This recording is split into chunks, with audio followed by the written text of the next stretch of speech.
Magandang umaga mga kapuso, 9:39 AM dito sa The Hague at nasa labas po tayo ngayon ng ICC, International Criminal Court, kung saan gaganapin po yung hearing dun sa apela ng dating Pangulong Rodrigo Duterte sa kanyang request na interim release o pansamantalang kalayaan, pansamantalang release doon sa kaugnay po ito sa kaso na kinaharap na dito sa ICC. Makulimlim ang panahon po dito sa The Hague at kanina po umulan. Pero ngayon sa kabila niyan ay nagdadatingan na yung mga taga-suporta ng dating Pangulo at pati yung mga ibang manonood doon sa hearing tungkol sa kanyang appeal. Inaasa na hindi dadalo ang dating Pangulo doon sa hearing na ito at dahil yan po ay nagbigay siya ng waiver kahapon. At irerepresenta siya ng kanyang lead defense counsel na si Attorney Nicholas Kaufman.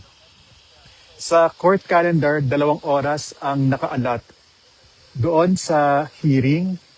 Pero maaari pong magtagal ng 30 minuto, maaari pong magtagal ng 1 oras o 2 oras yung hearing din sa appeal ng dating Pangulo. Kung hindi po payagan ng appeals chamber ang apela ng dating Pangulo, status quo o mananatili sa detention si dating Pangulong Rodrigo Duterte.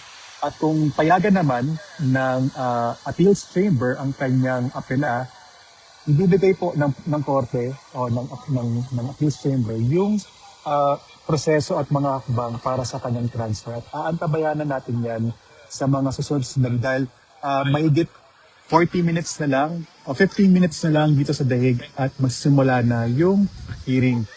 Meron pong live stream yung ICC sa kanilang website at sa kanilang Facebook page at aantabayanan po natin yan. Sa mga sandali, ito po, ulit pa rin tayo sa labas ng ICC at nag-set up na po yung mga kasama atin sa media, international media, at yung ibang mga taga-suporta po ng dating Pangulo ay may dala-dala pang mga kape dito para nga ibigay dun sa mga kanilang kasamahan. So, ulitin ko po. So, 2 oras po ang nakaalad doon sa court calendar ng ICC at maaaring magtagal nga po ng 30 minutes, 1 hour or 2 hours yung buong hearing.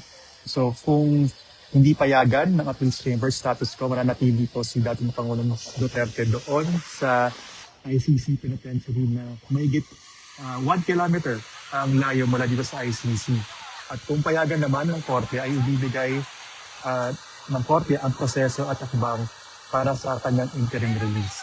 So, yan po muna ang latest dito sa ICC. Ako po si Agit Tanya Poyo III, nag-uulat para sa GMA Integrated News.